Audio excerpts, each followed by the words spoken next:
Hello दोस्तों। Hello दोस्तों, मेरा नाम है तुषार बबीता। आज हम वीकली करंट अफेयर की बात करेंगे। वीकली करंट अफेयर में पहला करंट अफेयर है निरसन और संशोधन अधिनियम 2025। इस अधिनियम का इंट्रोडक्शन देंगे। यह विधायी हाउसकीपिंग एक्ट है, यानी कि सफाई का कार्य करता है। ये क्या करता है? अप्रचलित कानूनों को हटाता है। जो भी कानून प्रचलन में नहीं है या उस आज के समय में वे कानून लागू नहीं हो सकते, उन कानूनों को हटाता है। कानूनी प्रणाली को सरल बनाता है। Ease of governance and ease of doing business को बढ़ावा देता है। इसमें फैक्ट क्या है? 71 पुराने कानून को निरस्त किया गया है। प्रमुख 4 अधिनियम में संशोधन किया गया है। निरस्त कानून वर्सेस संशोधन में क्या फर्क है? निरसन क्या है? निरसन का मतलब है किसी कानून को पूरी तरह से समाप्त करना।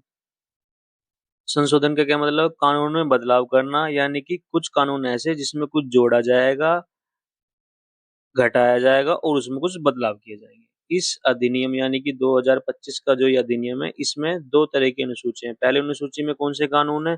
पहली अनुसूची में है निरस्त कानूनों की सूची। दूसरी अनुसूची में है संशोधित कानूनों की सूची। अच्छा, मुख्य विशेषता क्या है?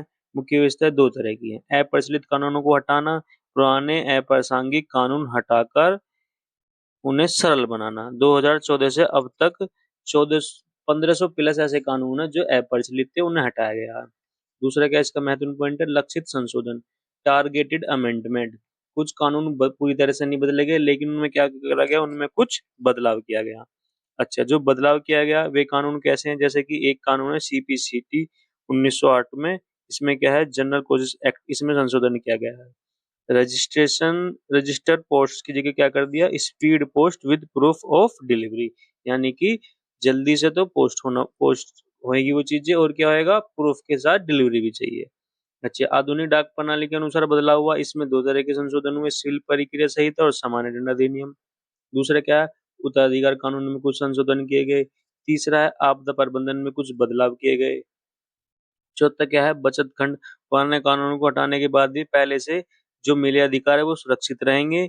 चल रही कार्य पर कोई असर नहीं पड़ेगा।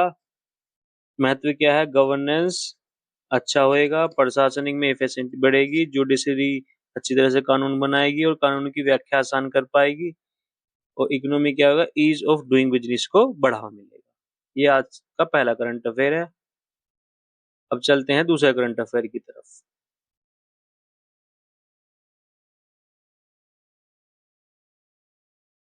आज का दूसरा महत्वपूर्ण करंट अफेयर है राष्ट्रीय क्वांटम मिशन।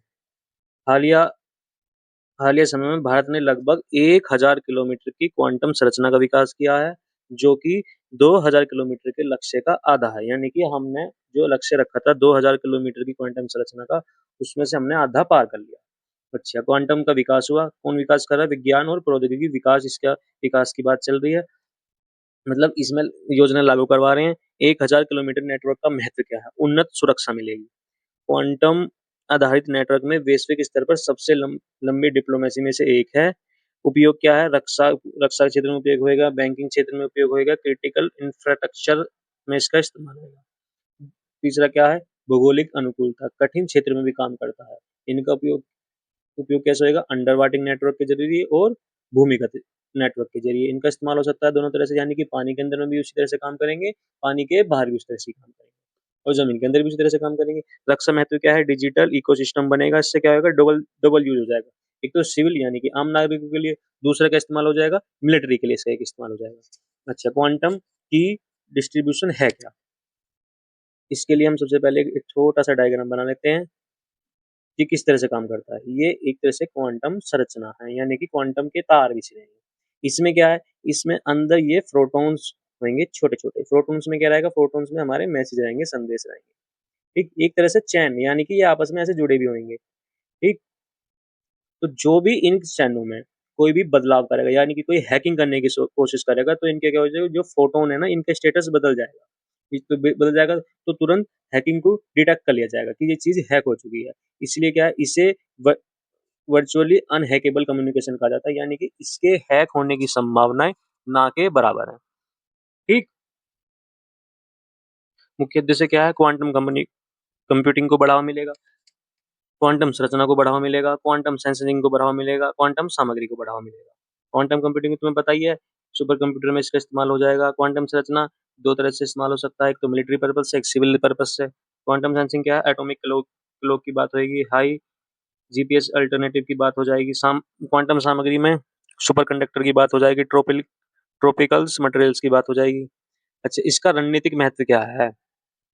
रणनीतिक महत्व वैश्विक प्रतिस्पर्धा। आज के समय में विश्व में क्वांटम प्रौद्योगिकी पर बहुत तेजी से काम हो रहा है। संयुक्त राज्य अमेरिका, चीन, कनाडा, फ्रांस, ये सब क्वांटम तकनीक में बहुत ज्यादा इन्वेस्ट कर रहे हैं। तो भारत ने भी इसमें इन्वेस्ट करा है। लगभग हमने 1000 किलोमीटर क्वांटम संरचना विकसित कर लिया।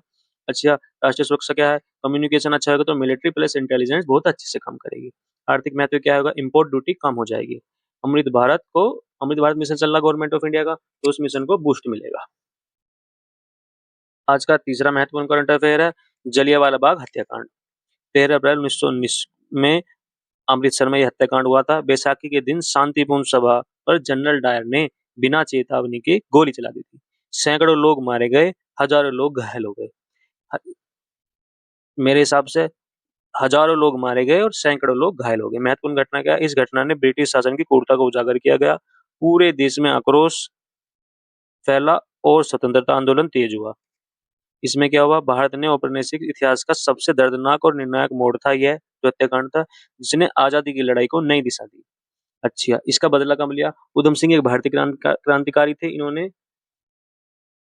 जलिया भाग मैसेकर का बदला लेने के लिए माइकल ओडायर की हत्या की। उन्होंने ब्रिटिश शासन के अत्याचारों के खिलाफ संघर्ष करते हुए देशभक्ति और सुरक्षा का बलिदान का उदाहरण पेश करा। ठीक। अच्छा, मैं आपको एक तो दो चीजें बताना चाहता हूँ। पहली चीज इंपॉर्टेंट है कि ये इतना बड़ा मैसेकर हो कैसे गया। एक ऐसे पार्क है, ठीक, उस पार्क का निकलने का रास्ता भी एक ही है, ये इसका निकलने का रास्ता है। यहाँ पर लोग बाग बैसाखी का त्योहार मना रहे थे शांतिपूर्ण तरीके से। राष्ट्रीय में किसी एक्ट को लेकर राज्य में किसी एक्ट को लेकर धारा 144 लागू कर दी गई, लेकिन इन लोगों को इस बारे में इतनी जानकारी नहीं थी। तो ये क्या हुआ, ये सब आपस में मेला चल रहा था यहाँ पे इस पार्क में। तो माइकल ओडायर उस टाइम में जो सेना का अध्यक्ष था या उस टाइम पुलिस कमिश्नर था पंजाब का, उसने आदेश दिए कि धारा 144 लागू होगी। तो उस आदेश का पालन किसने करा? जनरल डायर ने। तो डायर पहले तो आ रहा था तोफ के गोलों के साथ, लेकिन ये गली छोटी होने की वजह से तोफ के गोले उसमें जा नहीं पाए।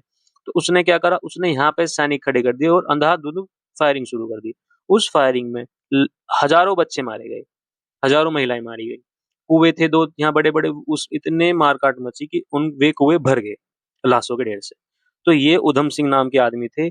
इन्होंने योजना बनाई, कुछ साल बाद लंदन में जाके उस अधिकारी की हत्या कर दी जिसने इसको अंजाम दिया था, यानी कि जिसने इसको ऑर्डर करे थे, किसको? जनरल डायर को।